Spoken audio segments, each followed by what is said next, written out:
I know these are called 4-minute Bible stories.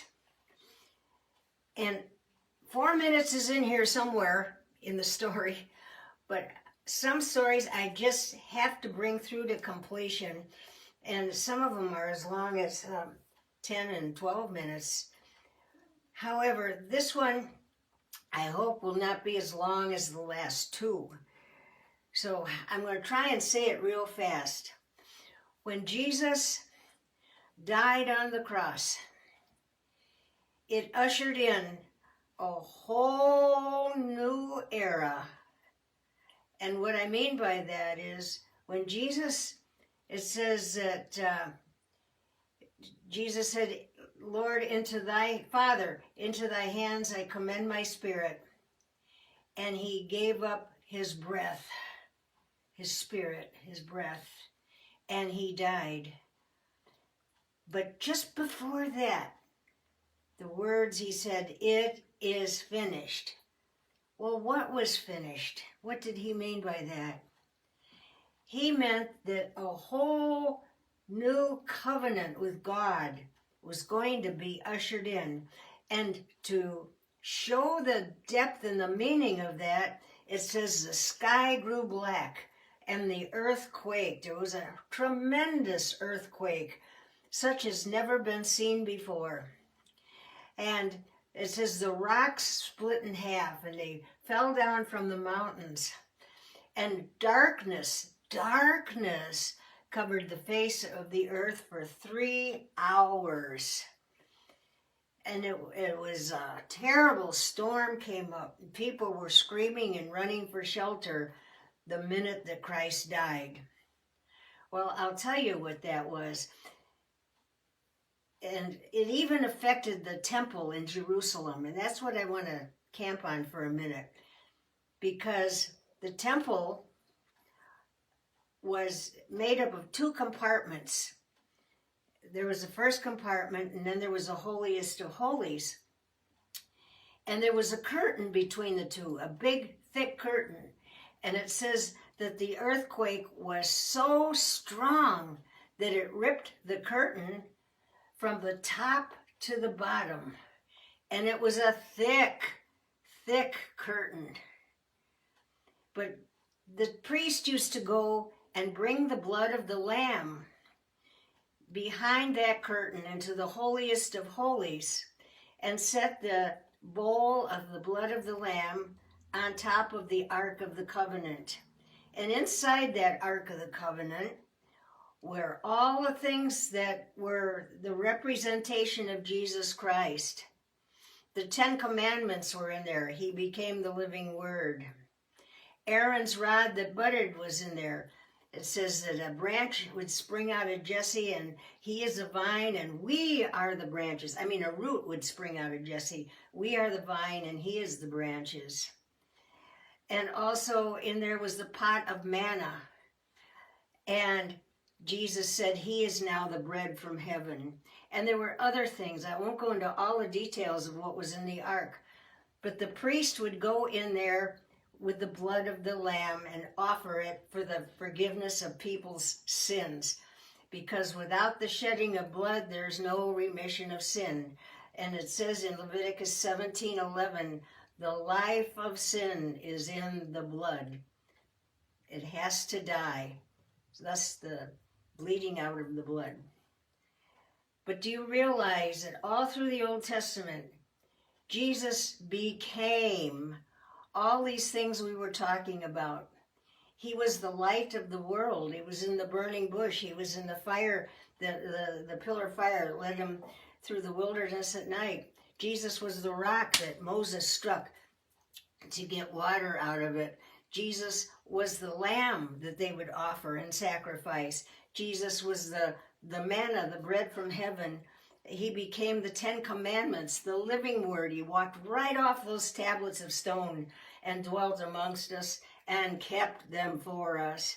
He became the high priest. He became everything. And in the Old Testament, he became all of these things.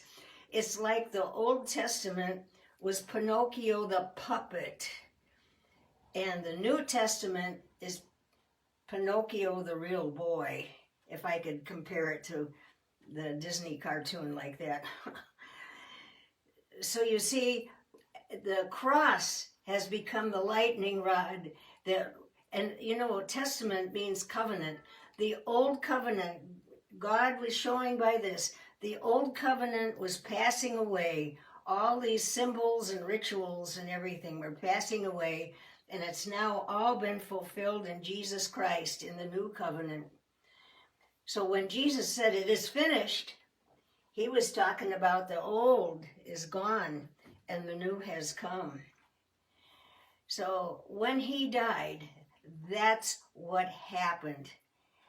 And did you know that we are now called Israel?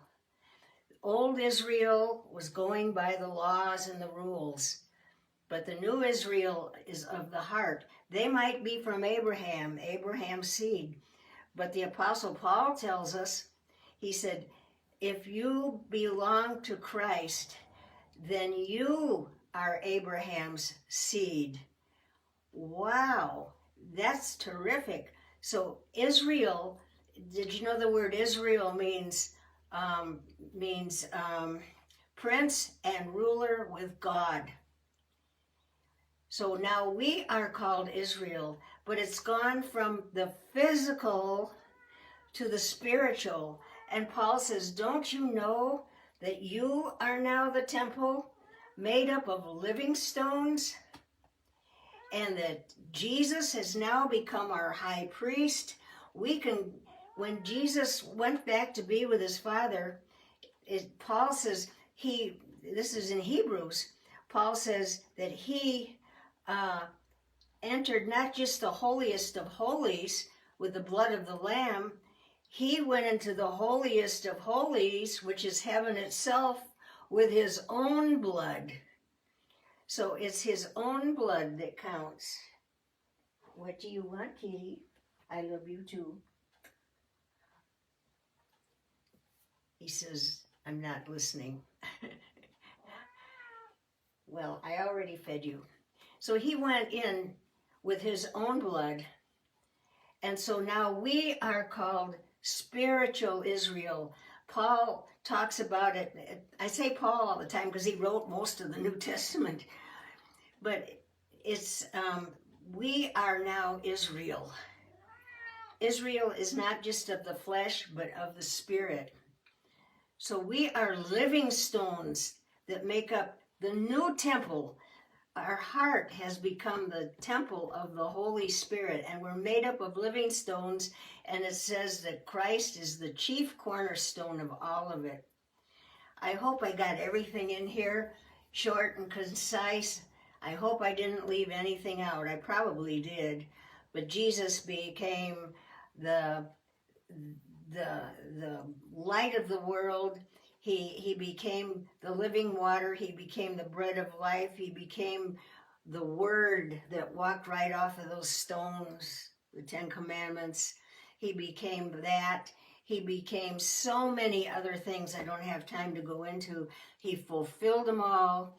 And now it says in the scriptures, he did this to make us one new man, Jew and Gentile alike. No matter where you're from, if you're from Russia or from Sweden or from Germany or from Tasmania or Israel or from America, wherever you're from, if we have Christ in us, we are part of those living stones that make up the new temple.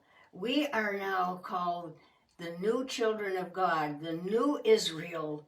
It's a spiritual condition of the heart, not the works of the flesh anymore, but the works of Jesus Christ and the Holy Spirit. I hope I got it all in there. I hope you can understand what I'm saying. And after that sonata, I think I'll just say goodbye.